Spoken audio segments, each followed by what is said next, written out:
용서받은 사람이 용납한다 라는 제목으로 말씀을 증거합니다. 여러분, 오늘 우리가 함께 읽은 이 본문은 사실 설교하기가 쉽지 않은 본문입니다. 왜냐하면 그렇게 위대한 사도인 사도 바울과 바나바가 싸웠다는 거예요. 여러분, 이처럼 성경은 사람의 허물을 감추지 않습니다. 그냥 있는 그대로 솔직하게 다 드러냅니다. 인간의 실상이 어떤지, 아무리 대단해 보이고 믿음이 좋아 보이는 사람도 그 죄성이 어떠한지를 성경은 가감없이 다 드러냅니다. 그래서 성경을 믿을 수가 있는 거예요. 만약에 사람이 꾸며낸 이야기라면, 그러면 그 위대한 지도자들의 이런 갈등을 이렇게 굳이 솔직하게 기록할 이유가 없는 것이죠. 자, 문제는 두 사람이 이렇게 심하게 싸웠는데, 그러다가 하나님의 은혜로 서로 하나 됐다. 서로 화해했다. 여러분, 그럼 정말 해피엔딩이죠? 네, 너무 할렐루야죠. 근데 결론은 그렇게 싸우다가 결국은 갈라졌다는 것입니다. 그러니까 무슨 얘기를 해야 되냐고요, 오늘 이 본문을 가지고. 응? 그렇게 위대한 사도들이 싸우고 결국은 갈라졌다 하는 것이 오늘 본문인 거예요. 이런 오늘 말씀을 통해서 하나님이 우리에게 도무지 용납이 안 되는 사람, 도무지 사랑이 안 되는 사람에 대해서 어떻게 해야 될지에 대해서 우리에게 말씀하신다고 믿습니다.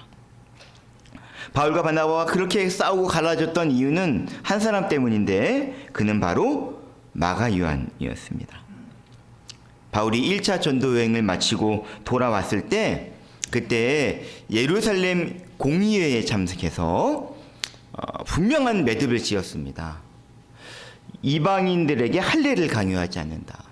이방인들이 구원받는 일에 있어서 할례는 아무런 문제가 되지 않는다.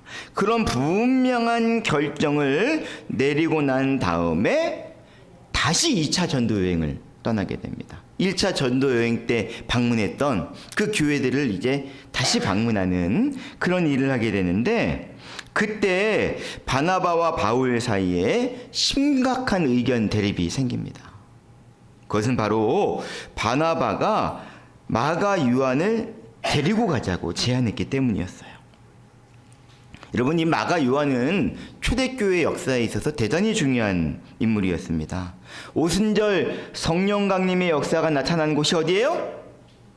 마가다락방. 다시 말해서 마가 집이었습니다. 그러니까 초대교회의 예배 처소로 사용됐던 곳이 마가 요한의 집이었어요. 그건 얼마나 믿음이 좋고 얼마나 헌신된 사람이었는지를 우리가 알 수가 있죠. 뿐만 아니라 이 마가는 1차 전도 여행을 떠날 때, 그때 바울과 바나바와 함께 선교 여행을 떠났을 정도로 이 영혼권에 대한 열정도 대단했던 그런 사람입니다. 근데 문제는 이 마가 요한이 1차 전도 여행을 하던 중에 그냥 돌아가 버린 겁니다. 이 밤빌리아에 있는 버가라는 도시에 이르렀을 때 너무 힘들고 너무 어려우니까 난 못하겠다고, 그리고 그냥 중간에 그만두고 예루살렘으로 돌아가 버렸다는 거예요. 그때 그 일로 인하여 사도 바울이 대단히 화가 났던 것 같습니다. 여러분, 충분히 이해가 되시죠? 예, 한번 상상해 보세요. 지금 선교팀이 힘들게 전도 여행을 하고 있는데, 그런데 그 중에 한 사람이 나 못하겠다고, 그리고 중간에 돌아가 버렸다면 남아있는 사람들은 뭐가 됩니까? 우리 강경란 집사님 단기 선교 잘 마치고 돌아오셨는데, 나 못하겠다, 나 너무 힘들다, 나 항암 치료받고 도저히 못하겠다, 그래 얼른 돌아왔다면 그러면 안 간 것보다 못한 거죠. 근데 실제로 그런 일이 지금 일어난 겁니다. 그러니 사도 바울이 그 일로 인해서 마가 요한에 대해서 크게 실망했던 것 같습니다. 마가 요한은 여기까지구나. 저 사람은 하나님의 종이 될 만한, 전도자가 될 만한 그런 그릇은 아닌 거구나. 그렇게 판단했을 가능성이 큽니다. 성경에는 그렇게 기록되어 있지 않지만. 그리고 이제 선교 여행을 다 마친 후에 이제 바울과 바나바가 돌아와서 이제 선교 보고를 하는데, 그때 그 자리에 마가도 있었습니다.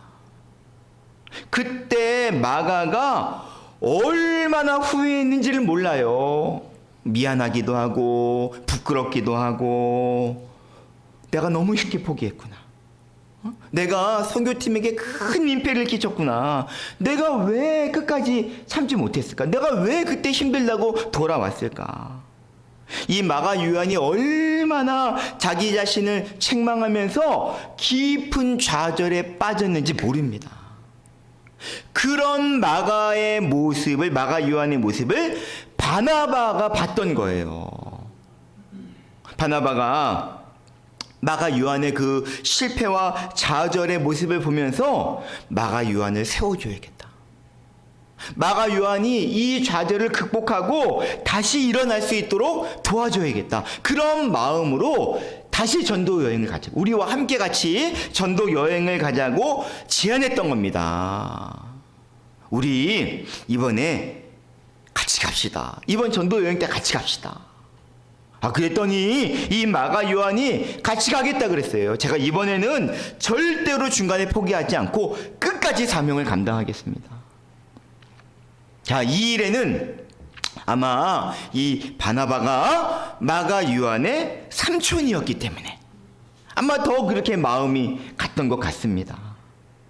그렇잖아요. 가족인데, 친척인데 그 마가 요한에 대한 바나바의 마음이 아마 더 특별했을 것 같습니다.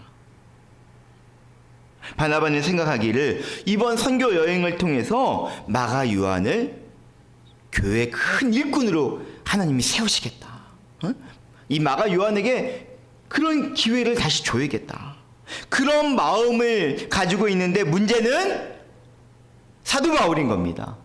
사도 바울은 아무튼 이 일에 대해서 그냥 펄펄 뛰면서 반대하는 거예요. 아니, 지난번에 그렇게 중간에 돌아왔던 그 사람인데 어떻게 또 데리고 갑니까? 아니, 전도 여행이 장난입니까? 그러면서 사도 바울의 마음에는 저 바나바가 조카라고 감싸고 드는 거구나. 저 바나바가 전도 여행을 너무 쉽게 생각하는 거구나. 그런 생각을 얼마든지 할 수가 있는 겁니다. 자, 반면에 바나바 입장에서는 어때요? 저 사도 바울, 저 성격이 문제야. 성격이 너무 강해서 큰일이다. 마가 요한이 정말 회개하고 후회하고 있다면, 아니 그러면 다시 기회를 주는 게 마땅하잖아. 바나바의 마음은 또 그런 마음인 거예요. 그러니까 여러분 잘 이해하셔야 됩니다. 사도 바울의 관점은 전도 여행 자체에 있었어요. 전도 여행을 잘 맞춰야 된다. 반면에 바나바의 마음은 사람에게가 있었습니다. 마가 요한을 이번 기회에 다시 회복시켜야겠다. 이 두 사람 사이에 의견 조율이 안 됐던 겁니다. 그래서 결국은 어떻게 됐다? 둘이 갈라졌어요. 그냥 우리 따로 갑시다.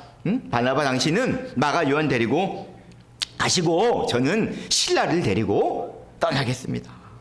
그리고 두 사도가 서로 따로 팀을 꾸려가지고 갈라졌다고 하는 게 바로 오늘 본문의 내용인 거예요.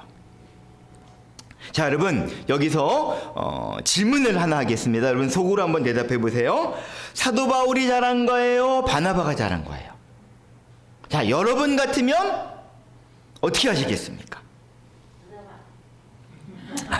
네. 자, 사도행전만 읽어보면 사도 바울이 잘한 것처럼 보입니다. 왜냐? 이 사도행전 16장 이후부터는 초점이 바울과 신라에 맞춰져 있습니다. 그래서 바울과 신라를 중심으로 전도여행을 했던 이야기가 성경에 기록이 되어 있어요. 바나바에 대한 이야기는 나오지 않습니다. 그러니까 얼핏 보면 사도 바울이 잘한 것처럼 보이기도 하는 것이죠. 자, 그리고 바로 다음 장인 사도행전 16장에는 그 유명한 빌립보 이야기가 나옵니다. 빌립보에서 바울과 실라가 전도 여행하다가 엄청나게 매를 많이 맞고 그리고 지하 감옥에 갇힙니다. 그때 두 사람이 여러분 잘 아시는 내용이죠? 한밤중에 감옥에서 하나님을 찬양하다가 지진이 일어나고 옥문이 열리는 그런 놀라운 기적을 경험하잖아요. 그러니까 이 장면을 보면서 드는 생각이 마가 요한이었으면 어떻게 했을까? 마가 요한이 저렇게 할 수 있었을까요? 마가 요한은 또 도망갔을 거야. 마가 요한은 저런 상황이 벌어졌을 때 아마 또 포기하고 말았을 거야. 사도 바울이 판단을 잘한 거야. 마가 요한 데리고 가지 않았기 때문에 이런 놀라운 기적의 역사도 일어날 수 있었던 거야. 이런 관점으로 얼마든지 성경을 볼 수도 있는 겁니다. 맞죠? 근데 여러분, 성경을 더 자세히 읽어보잖아요. 성경 전체를 읽어보면 바나바가 잘못 판단한 것이 아니라고 하는 사실을 알 수가 있습니다. 정말 바나바에 대한 전도 이야기는 성경에 기록되어 있지 않지만 그러나 이 마가에 대한 이야기는 꾸준히 나옵니다. 마가가 사람이 완전히 변했다는 이야기를 성경은 계속해서 이야기하고 있는 거예요. 자, 골로새서 4장 11절에 보면 바울이 이런 이야기를 합니다. 우리 한번 같이 해볼까요? 시작.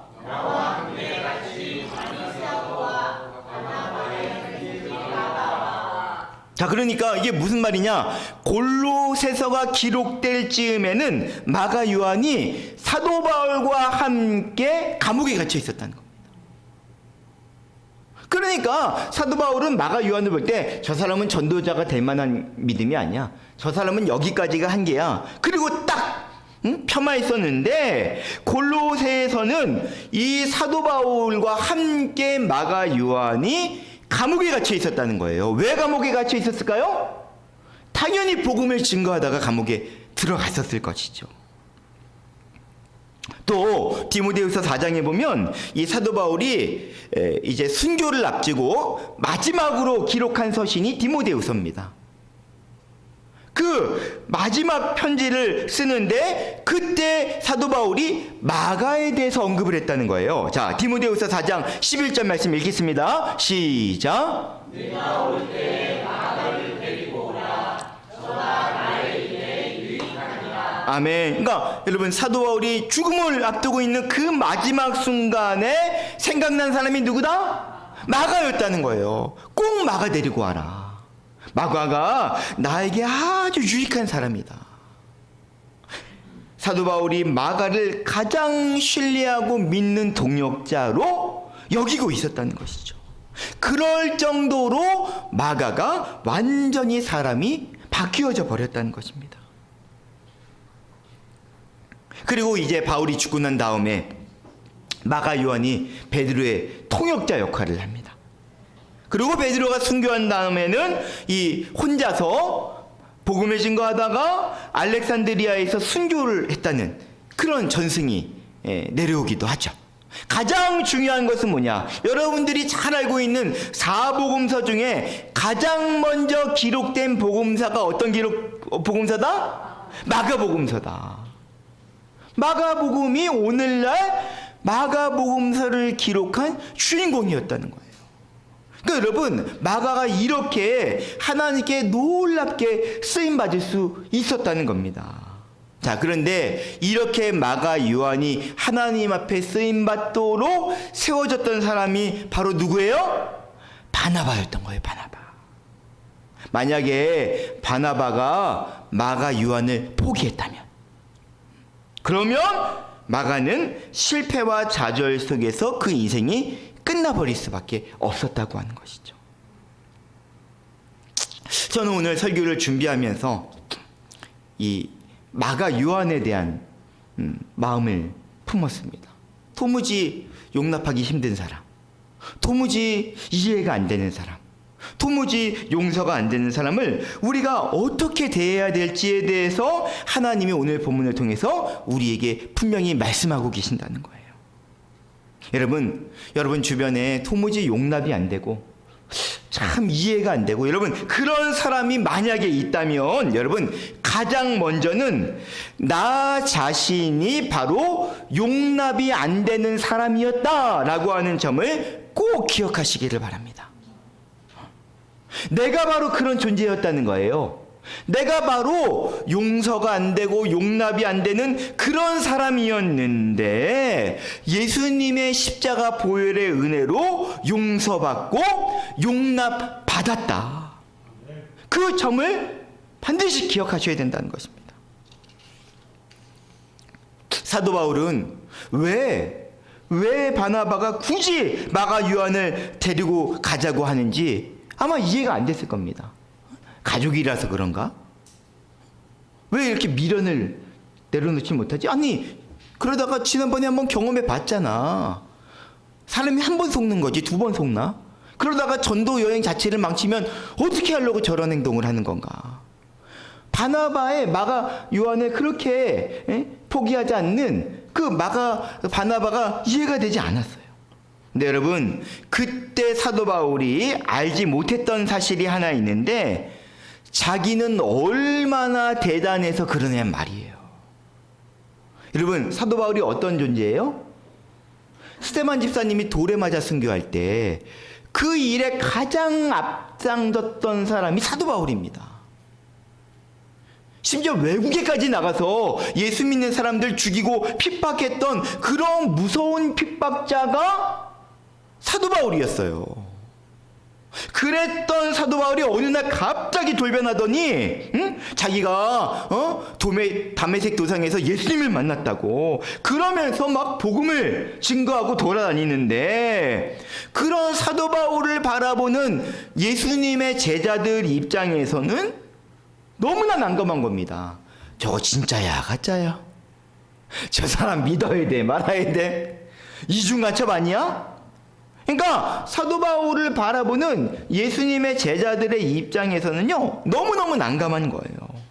자, 그런데 바로 그런 상황에서 그런 사도 바울을 제자들에게 소개시켜주고 제자들 신뢰를 갖게 해주었던 그런 사람이 바로 바나바였다는 거예요.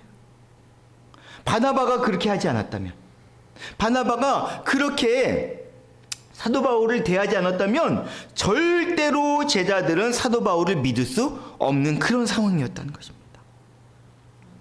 그리고 이 사도 바울이 얼마나 강력하게 예수님의 복음을 증거하고 다니는지, 이 유대인들이 사도 바울을 죽이고 싶을 정도로 미워했어요. 아니, 어제까지는 분명히 우리 편이었는데 하루아침에 사람이 확 돌변하더니 이제는 예수님의 부활을 증거하고 다니는 그 모습을 보는 유대인들 입장에서는요, 속이 뒤집어지는 겁니다. 더 미워. 배신자 중에 배신자. 그러니 그런 사도 바울이 예루살렘 교회 입장에서는 아주 난감한 존재인 겁니다. 열심히 전도하는 건 참 귀한 일인데 가는 곳마다 문제가 생기는 거예요. 그러니까 그 당시에 사도 바울은 어떤 존재다? 트러블 메이커다. 그러니까 교회의 안정에, 교회 지도자 입장에서 보면, 교회 입장에서 보면은 교회의 평안을 깨지고 교회를 자꾸 교회 안에 사고를 일으키는 그런 사도 바울은 말 그대로 뜨거운 감자의 역할이었다는 것이죠. 결국 사도 바울을 고향인 다소로 내려보냅니다. 좀 내려가 있어라. 잘못하면 교회가 더 큰 어려움을 당할 수 있으니까 고향으로 돌려보냈어요. 자, 그렇게 사도 바울이 고향에 내려가 있는 그 처량한 신세일 때, 그때 사도 바울을 찾아온 존재가 누구일까요? 바로 오늘 본문의 바나바입니다. 190km나 되는 먼 거리입니다. 그 먼 길을 가서 사도 바울을 다시 붙잡아줬다는 거예요. 그리고 사도 바울과 함께 이방인 선교의 전초기지인 안디옥 교회를 개척해 나갔다는 것이죠. 더 놀라운 것은 바나바가 지도자의 위치를 바울에게 기꺼이 내어주었다는 것입니다. 여러분, 그래서 사도행전 13장부터 보면 바나바와 바울의 이름이 바뀌어서 나옵니다. 분명히 분명히 그 전까지는 지도자가 바나바였어요. 그런데 그 다음부터는 바울이 먼저 나오고 바나바가 그 뒤에 나옵니다. 바나바가 하나님의 섭리를 깨달은 거예요. 하나님이 사도 바울을 크게 사용하시겠구나.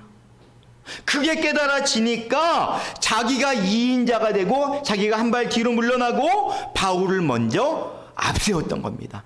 그랬기 때문에 오늘날의 사도 바울이 가능했던 거예요. 그러니까 바나바가 얼마나 대단한 믿음을 가지고 있는 사람이었는지 모른다는 것입니다.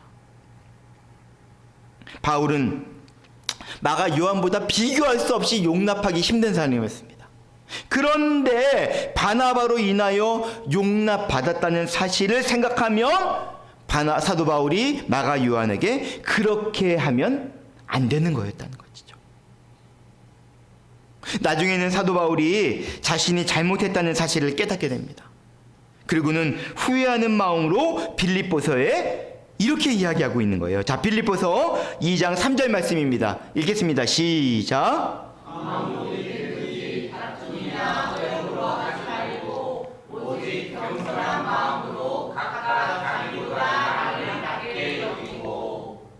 사도 바울의 마음에 그 자기가 그때 바나바하고 다투고 갈라졌던 그 일이 늘 마음에 남아 있었던 것 같습니다.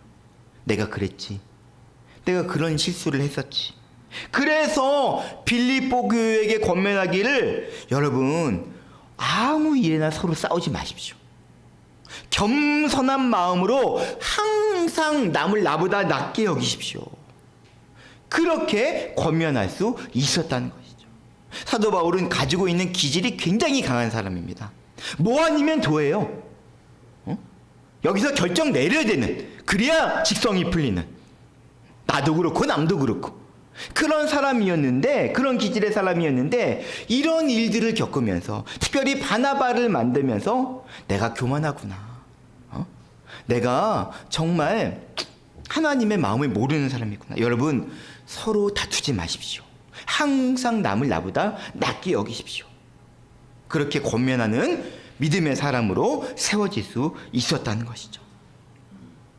여러분 잊지 마십시오. 우리가 하나님으로부터 그런 용납과 용서와 사랑을 받은 사람인 줄로 믿습니다. 증거가 뭐예요? 예수님의 십자가입니다.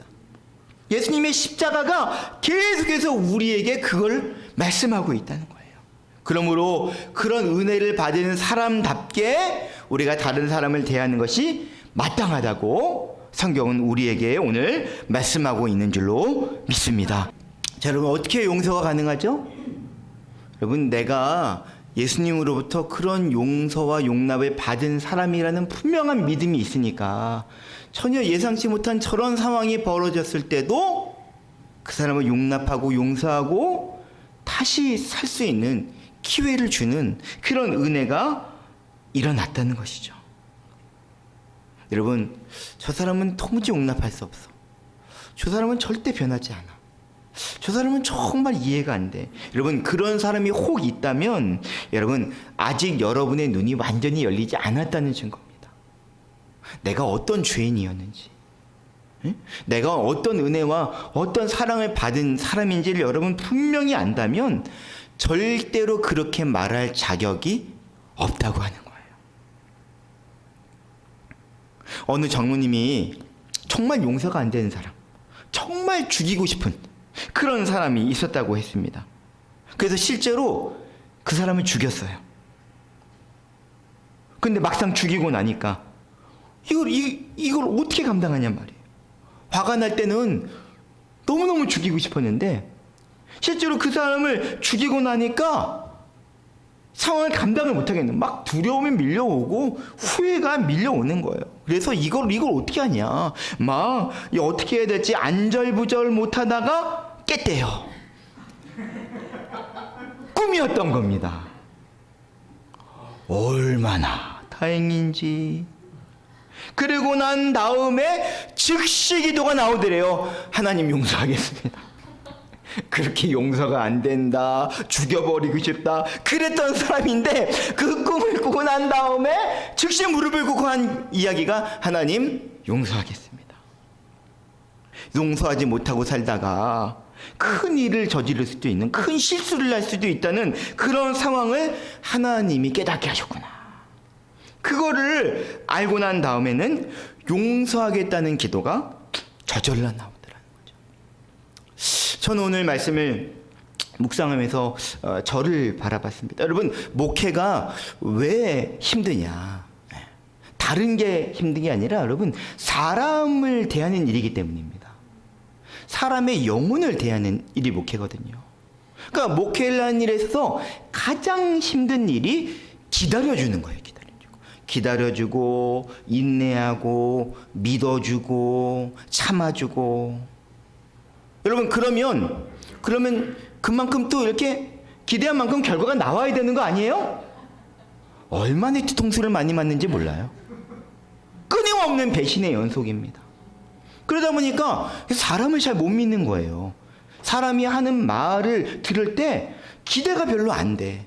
저러다 말겠지. 에이, 그냥 말로 저렇게 하는 거지. 그 싸움이 계속해서 저 안에 있습니다.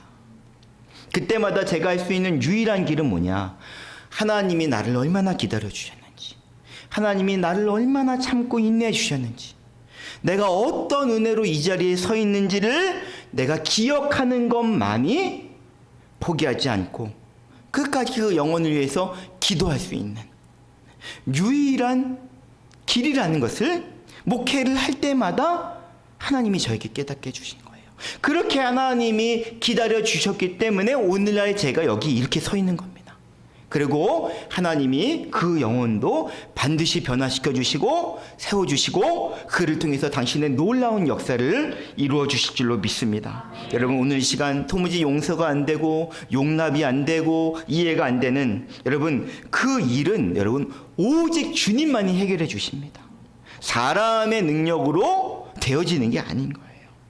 오늘 기도하는 가운데 이 문제 완전히 해결받고 승리하시는 우리 교우들 다 되시기를 주님의 이름으로 축원합니다.